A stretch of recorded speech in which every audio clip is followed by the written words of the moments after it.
Hello friends, मैं हूं खुशराइट वर्मा। स्वागत करता हूं आप सभी को हमारे चैनल में। फ्रेंड्स, आज की इस वीडियो में हम लोग अप्लाइड केमिस्ट्री का ऑब्जेक्टिव क्वेश्चंस को सॉल्व करेंगे, जिसका एग्ज़ाम 25 सितंबर 2023 को हुआ है। तो चलिए बिना देर किए एक एक करके सारे ऑब्जेक्टिव को सॉल्व करते हैं और उसके बाद देखते हैं कि सब्जेक्टिव क्वेश्चंस में क्या क्या से क्वेश्चन पूछा गया है। तो चलिए फर्स्ट क्वेश्चन से शुरुआत करते हैं। Question first, the number of radial nodes for 3p और सबसेल इज। कह रहा है कि जो 3p सबसेल होता है उसमें रेडियल नोड्स का संख्या कितना होता है। तो इसका ऑप्शन बी करेक्ट हो जाएगा, ऑप्शन बी 1। इसको हम लोग रेडियल नोड्स को हम लोग फॉर्मूला से निकालते हैं, जिसका फॉर्मूला होता है n-1 -1 n-l-1, जहाँ पे n प्रिंसिपल क्वांटम नंबर है, l अजीमुथल क्वांटम नंबर है और -1। ठीक है, तो इस तरह से आप रेडियल नोड्स को कैलकुलेट कर सकते हैं। Question number 2, the unit of cell constant is. जो सेल कांस्टेंट होता है उसका यूनिट क्या होता है। तो सेल कांस्टेंट का यूनिट पर सेंटीमीटर होता है। तो से क्वेश्चन 2 का ऑप्शन सी करेक्ट हो जाएगा। Question number 3, the percentage of oxygen in air by weight is. कह रहा है कि जो ऑक्सीजन होता है उसका एयर में कितने प्रतिशत वेट होता है। तो इसका ऑप्शन बी करेक्ट हो जाएगा। और जो हवा में जो ऑक्सीजन होता है वह 23% वेट के द्वारा होता है। Question number 4, which is the monomers of orlon. कह रहा है कि इनमें से कौन है जो ओडलोन का मोनोमर्स है। तो इसका ऑप्शन बी करेक्ट हो जाएगा। इसका एक्रोनोटाइल ये जो है ये ओडलोन का मोनोमर्स है, इसलिए यहाँ पे ऑप्शन बी करेक्ट हो जाएगा। Question number 5, number of sigma bond in benzene is. Benzene में सिग्मा बॉन्ड कितना होता है। तो बेंजीन में सिग्मा बॉन्ड 12 होता है, इसलिए क्वेश्चन 5 का ऑप्शन बी करेक्ट हो जाएगा। Question number 6, hybridisation is in XeF2 is. जो XeF2 होता है उसमें हाइब्रिडाइजेशन कितना होता है। तो जो XeF2 में हाइब्रिडाइजेशन sp3d होता है, इसलिए क्वेश्चन नंबर 6 का ऑप्शन ए करेक्ट हो जाएगा। Question number 7, what is the pH of tear. Tear का pH कितना होता है। जो टीयर होता है, जो आंसू होता है, उसका pH कितना होता है। तो इसका ऑप्शन डी करेक्ट हो जाएगा। अगर हम लोग मीन वैल्यू निकालते हैं, टीयर का pH का मीन वैल्यू निकालते हैं तो 7 आता है, इसलिए ऑप्शन से डी इसका 7 करेक्ट हो जाएगा। Question number 8, which of the following is the decomposition of gun metal. करें कि इनमें से कौन है जो गन मेटल का डिकम्पोजिशन है। तो इसका ऑप्शन बी Zn+Cu+Sn करेक्ट हो जाएगा। Question number 9, which of the following is correct. Correct इनमें से कौन है जो करेक्ट है। कह रहा है कि potassium is lighter than sodium, potassium is heavier than sodium, potassium and sodium almost same density, and D option है कि नन। तो इसका ऑप्शन ई करेक्ट हो जाएगा। जो पोटेशियम होता है ना वो सोडियम से लाइटर होता है, हल्का होता है, इसलिए ऑप्शन ए करेक्ट हो जाएगा। Question number 10, which of the following is thermally list stable. करें कि इनमें से कौन है जो थर्मली लिस्ट स्टेबल है। तो इसका ऑप्शन ए करेक्ट हो जाएगा। जो Li2CO3 होता है ये लिस्ट स्टेबल होता है, थर्मली हीट के थी से लिस्ट स्टेबल होता है। चलिए क्वेश्चन नंबर 11 को हम लोग देखते हैं।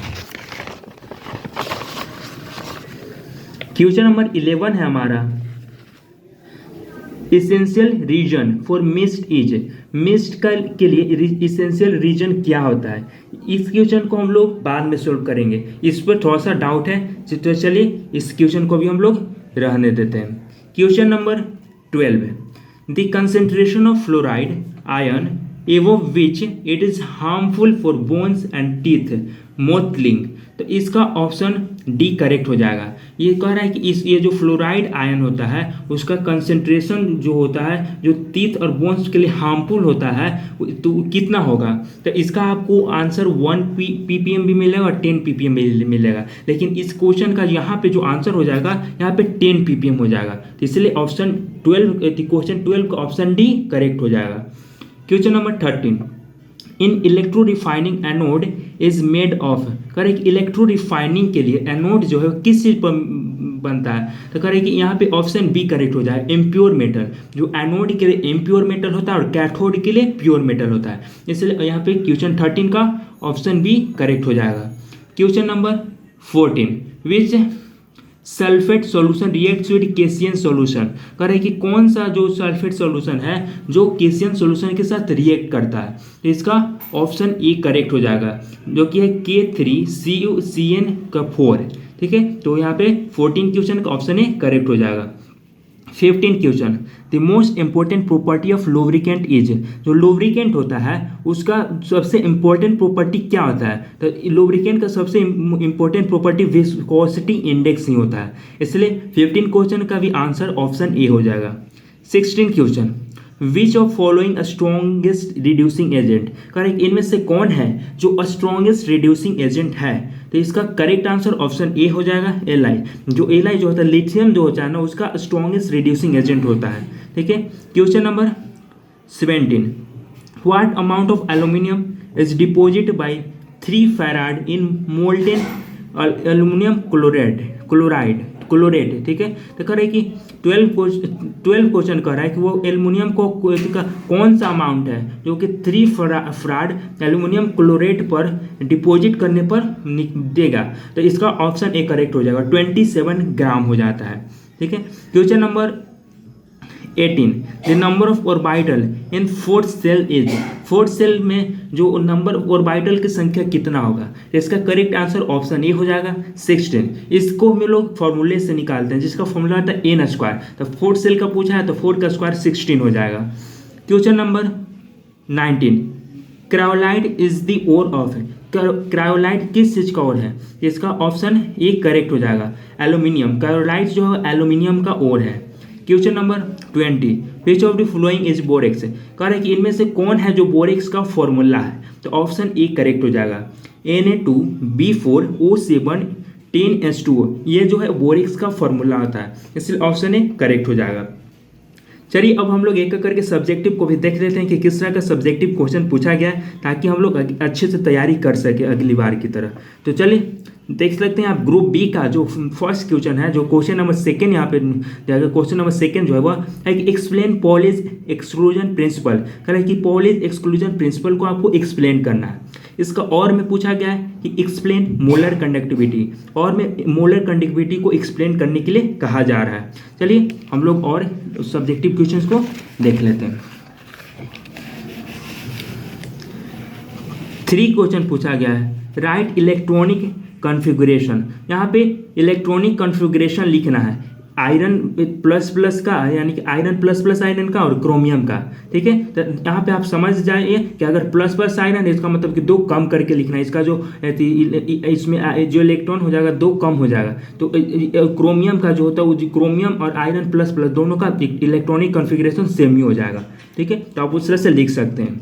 फिर यहाँ पे और में पूछा गया है कि एक्सप्लेन हाइब्रिडाइजेशन इन बॉन्डिंग। ठीक है, तो हाइब्रिडाइजेशन इन बॉन्डिंग, हाइब्रिडाइजेशन को एक्सप्लेन करना, बॉन्डिंग में क्या हाइब्रिडाइजेशन होता है उसको एक्सप्लेन करना है। Question number 4, right monomers.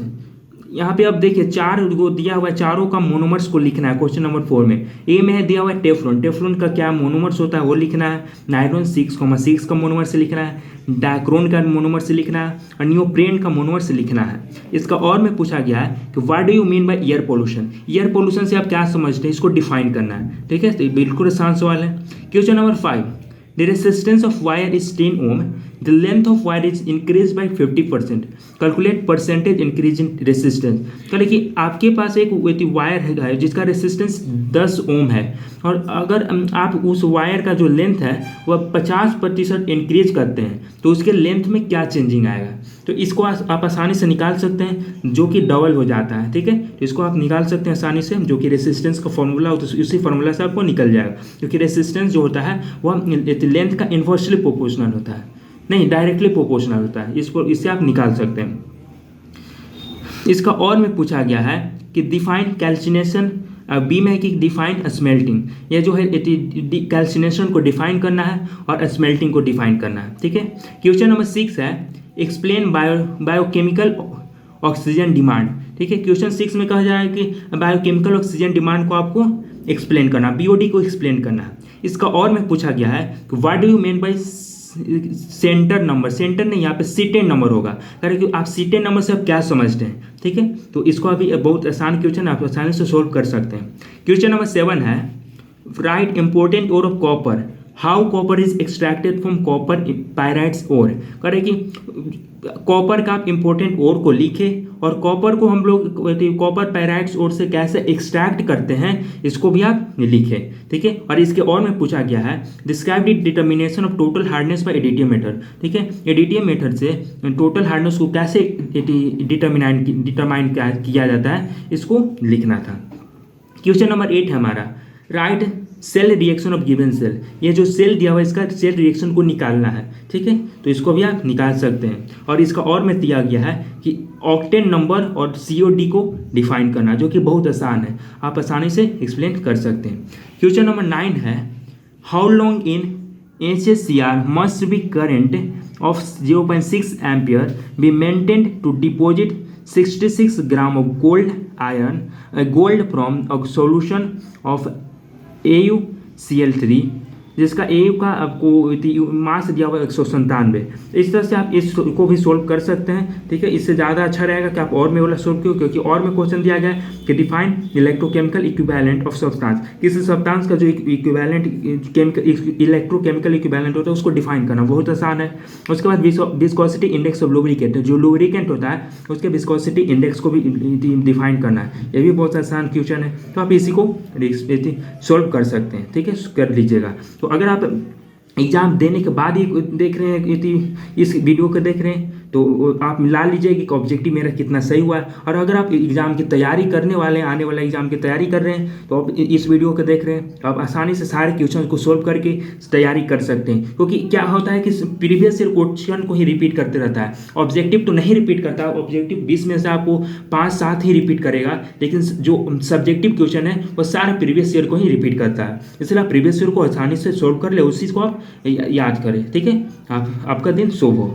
चलिए, अगर वीडियो अच्छा लगा हो तो वीडियो को लाइक करें, चैनल के साथ जुड़ने के लिए चैनल को सब्सक्राइब करें। मिलते हैं अगले वीडियो में, तब तक के लिए धन्यवाद।